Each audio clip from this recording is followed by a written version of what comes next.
Have you ever been in this situation? You browse through Instagram or Facebook and you see these weird ads popping up with these pieces of clothing on them, with some weird wallpaper, some weird meme on them. Basically bully magnets, but they don't draw bullies to you, they actually push you away because they feel bad for you. If you wear these in an American school, you don't have to worry about the bulletproof backpacks, okay? Take that and then go a little bit further to the good side, okay? That is where I would put YouTuber merch. Generic pieces of clothing like hoodies or t-shirts, and then you change the color, maybe put on a logo or some font, and there you go. You have a new line of YouTuber merch. And I know it's hard to design a fully new clothing line with fully custom pieces tailored to your design, but what if we didn't have these limitations? And that's what we're going to do today with PewDiePie.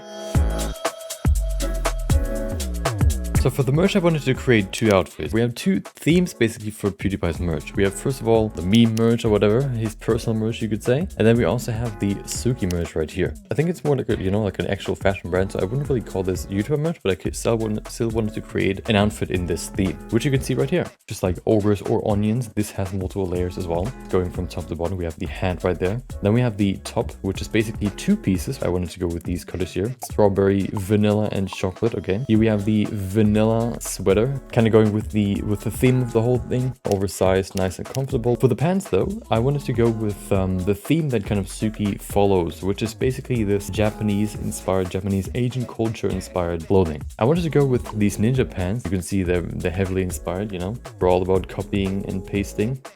But I didn't really like that they were so open. They kind of looked like curtains. I wanted to make them look more like just like actual pants. It's also a unisex brand, so I had to make sure that all of this also works on this handsome fella right there, which in 3D looks like this.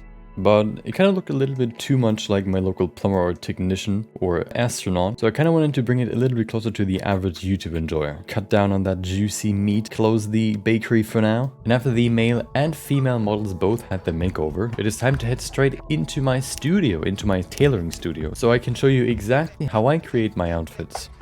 Welcome to my studio. This is what I use to create my outfits. You just grab one of these tools here and then you can just draw out individual patterns. So now that we have the pattern, we can now actually simulate it and see what happens if we do that.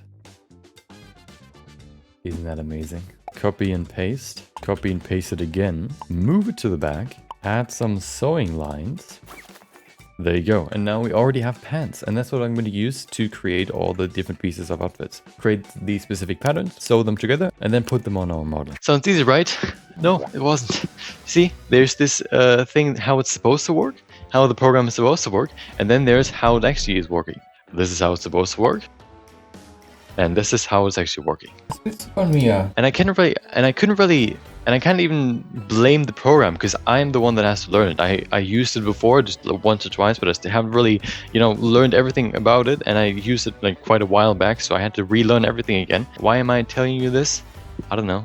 The story needs a struggling point, and here it is. Okay, I struggled with the technicalities of the program, but at some point I finally fixed it, and I was finally able to create the first outfit. As I said before, the modeling process is fairly straightforward. Create all the necessary pieces, sew them together, it looks horrible, adjust the patterns, reconsider your mental well-being because you forgot that a hidden piece of clothing is still affecting the simulation, re-simulate, and you have your first piece of garment. Do that for the sweater, for the pants, for the socks and the hat, and you have your first outfit. If you want to make your outfit a little bit more interesting, you can add some more nice and sexy poses to it. But of course, it's not fully done yet because I wanted to add a few more details like these extra colors or these embroidered graphics, which I've done in Photoshop. But after that, everything is basically done. So now that the workflow is clear, does that mean that everything went well, smooth, and without any problems?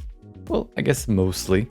As you can see here for the second outfit, I wanted to focus on the casual merch, including this wavy pattern that he has a sort of main pattern, and then also the Zero Death merch. Even though they might not be the same series and they might have their own theme, I wanted to combine the two because I thought they work well together. The main part of the second outfit is the jacket, a nylon jacket with the colors red, black, and white, and it is specifically designed to not only protect you from the rain, but also give you different benefits and improve your lifestyle overall. The high collar specifically protects your neck, not only from rain that might fall onto your neck and then down into your lower regions, but it also protects you from, you never know, vampire attacks for example, and it overall just gives you a +1 in swag. On top of that, speaking about private areas, I wanted to avoid putting the zipper to the front, so I put it to the back, which has two main benefits. First of all, because the zipper is in the back, another person has to help you get out of it because you can't really reach it that well, which builds trust and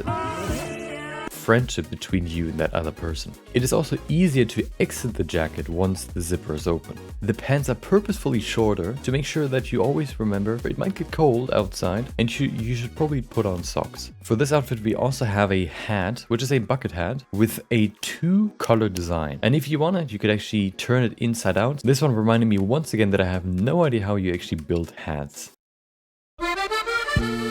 For the female version, I designed the jacket actually a little bit different. It was supposed to be a little bit more form-fitting and has a slightly different shape to it. With this one, I also added the collar because nobody's safe from vampire attacks. But there was one problem that suddenly arose. There's an auto-fitting tool in Marvelous Designer, the program that I use, which lets me transfer and sort of tailor the outfit from one model to the other, which made the jacket a little bit tighter than it was actually supposed to be.